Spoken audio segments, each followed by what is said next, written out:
Wat is byvoordele? Ons sê 'n definisie is eenvoudig.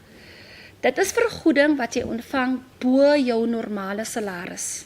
Volg jy?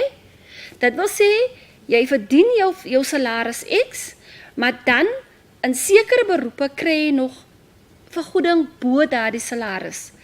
Nou kom ons kyk gou wat is van hierdie byvoordele. Die eerste ene is mediese fonds. Jou onderneming dra 'n gedeelte by tot die werknemer se mediese fonds. Kom ons kyk in die publieke sektor, kry die staat betaal 2/3 en jy betaal die 1/3 van jou mediese fonds.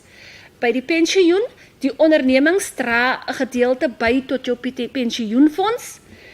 En dan is daar 'n voorsorgfonds, dit is 'n alternatiewe vorm van spaar vir jou aftrede, en dan is daar toelaas wat sê ekstra betaling as bydra tot jou werkkoste. Byvoorbeeld, jy kan 'n motortoelaag kry, 'n selfoontoelaag, en so die 4 basiese byvoordele wat jy kan ontvang is dan mediese fonds, pensioen, voorsorgfonds, toelaas, en natuurlik hang dit af van watter vlak in jou besigheid of wat se tipe werk jy doen, want dan kan jy nog miskien 3 oorseese reise per jaar verniet kry op die onderneming se onkostes. Jy kry kredietkaarte wat jy gaan gebruik.